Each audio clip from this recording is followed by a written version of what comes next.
Hi, welcome to Senior Solutions. My name is Karen Halloran. I'm with Azor Healthcare. And today we have on the show Patty Crowley from Caring People. Hi, Patty. Thank you so much for coming on the show. Karen, thank you so much for having me. It's such a great pleasure to be here. Oh, it's always so good to see you. Thank you. Same here. So why don't we just jump right in? Why don't you share your background with us? Sure. So I spent the bulk of my career working for the State Hospital Association, representing the interests of hospitals and health systems across the state. Spent about 33 years there. And then in the middle of the pandemic, I left and I took on the role of home care consultant for Caring People. So that was a couple of years ago. And even though I'm fairly new to home care on this side of the equation, I actually have a lot of personal experience with home care. So years ago, my sister was diagnosed with progressive MS. And very shortly thereafter, she became completely disabled. So she lost her mobility, she developed dementia, respiratory failure, congestive heart failure, you name it. So she's full support. And I became her advocate and also was helping my parents find and source caregivers for her. So I have a lot of experience. And so when this role opened up, I couldn't help but be attracted to it because it just gives me the ability to help other people who are in that situation. So I work as a home care consultant, which is a mix of business development, which I absolutely love, and client relations. And you do a great job at it. Thank I see you. you everywhere. Thank you. I love it. I love doing it. Now, tell us about Caring People. So Caring People was founded in 1998, and we offer services across 6 different states. We have 18 offices. Of course, Massachusetts is among them, but also New Jersey, New York. We're in Florida, Texas, and Connecticut as well. And we are a home care agency, and we offer services through home health aides, CNAs, companions. We offer live-ins, and we offer skilled nursing as well, and then transitional care. So you mentioned some of the states, but what areas do you serve around here?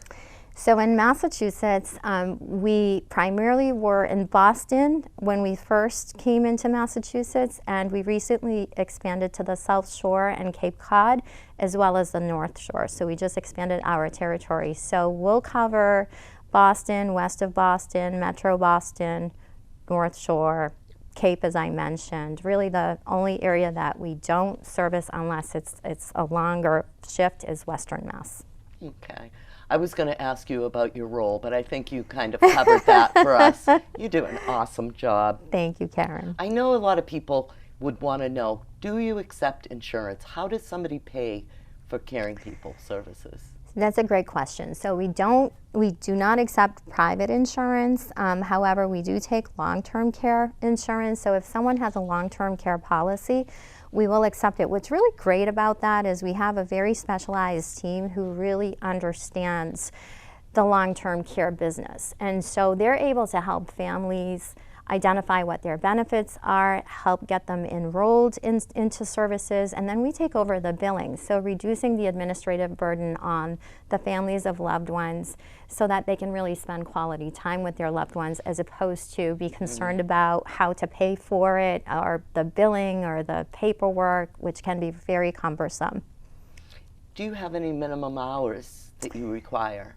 We don't impose minimums, but it's challenging to fill shorter shifts. So we work with families to see how we can condense some of the work that they need to create a longer shift, to create that continuity of care. So we don't impose minimums. We do everything we can to fill those shifts, but it's a bit of a challenge.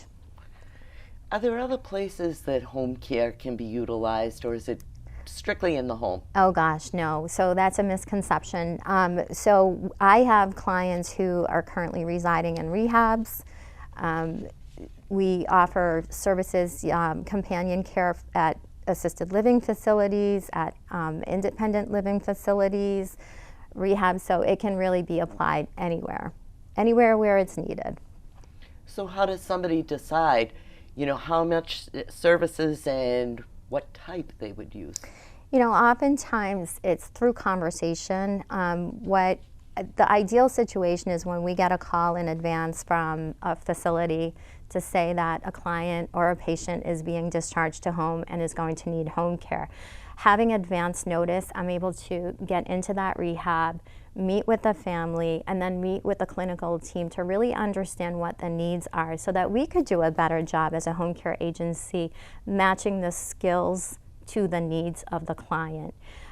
So it's through conversation, understanding what they already have for support at home, if any, you know, who is coming in when, and then what is their routine, and then we're able to put a care plan together accordingly. And again, working with that clinical team is a key ingredient. Mm-hmm. So what are the hours of operation of your office? Is it strictly 9 to 5? Never in home care, never. You know, home care is an extension of healthcare, really. We bring people home, and our job is to keep them safe and keep them from being readmitted to the hospital or to the facility. That never fits between 9 and 5. Right. So we have an awesome team who are on call and on duty basically when we go home and shut our doors, you know, at 5 p.m. or whatever the time is, there's always someone there to pick up the phone. There's always a supervisor on call to deal with any challenges that may come up. And we also have staff who can do intakes over the weekends and at night because you can't time when somebody actually needs care. So we can pretty much, you know, respond pretty quickly. But there's always someone there to answer the phone and be able to solve or troubleshoot any issue that comes up. Yeah, I think that's great because a lot happens, not just in the hours Oh of my 9 gosh. to 5. So true. What do you do to ensure continuity of care?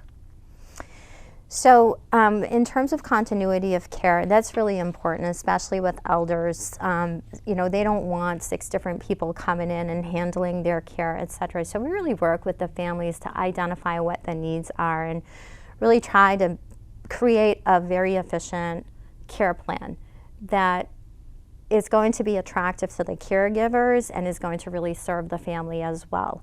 So it's really finding that sweet spot. And when you have, you know, just as an example, Karen, and I'm sure you know this from where you work, there's a real supply-demand issue with care. And so, you know, any caregiver would want to come in and maybe work 2 different assignments to create a full-time job. Nobody wants 10 different assignments. So we really try to educate the families on that because when you're able to create a healthy shift for somebody, it ensures that continuity of care because that person is going to want to come back because that's job security for them. But what it means for the family is that the same person is also handling their care over and over again. You can't always guarantee the same person, but it may be 2 people instead of a ton of people. So it reduces the stress on the family because then they establish that rapport and that relationship and the trust and the credibility. So we really try our best to educate the family, try to understand what their needs are, and then see how we're going to fit that caregiver in and try to minimize the number of caregivers that are going in to the home. Amazing. Per case. That's great. What are the advantages to hiring agency as opposed to looking for help on yourself, caregivers by yourself? So when you hire an agency, you're taking away the burden of doing the background check, of the hiring, the interviewing, the training, and really leaving that to the agency. This is what we specialize in. This is, you know, we have teams upon teams who are doing the recruitment and the hiring and the orientation, and you know the training is a big component of it as well. So at Caring People, we offer for our caregivers all kinds of training in different areas. So you know, from memory care to nutrition and right down the line. And so, you know, you're hiring an agency. You don't have to worry about those things, but in addition, if you have a call out, you have a backup plan. You just call the agency. We're a phone call away from being able to replace that staff person, whereby when you're hiring on your own and you have a call out, now what do you do? Right. So that's really a big piece of it. That also speaks to the continuity of care. So, a lot of families call us and they're out of state. They're not next door. They're not able to, go to mom or dad's house and be able to take care of them. So that's where an agency really can help out, I think, with families. That's great. Do you have any advice to people that are looking for home care? What should they look for? Oh my goodness. I do. So I've seen this over and over again with my own family. You're just in that vulnerable position and someone comes in and you don't want to overwhelm them. You don't want to tell them all of the responsibilities because you're afraid that they're not going to take the job. I say do the opposite. I advise that you just put everything on the table so that we know exactly what we're working with. It's to ensure the safety of the client, and it's also to make sure that we set the right expectations with the caregiver as well. So I always encourage families, tell me everything that you need. Don't try to minimize it, because at the end of the day, that can really have a reverse effect on everybody involved. So tell me everything you need, and we're gonna do everything we can to ensure that we get the right skill set in there so that it creates that efficiency that we're all looking for. That's great. Really great. So, why don't you tell us, what is your favorite thing about your job?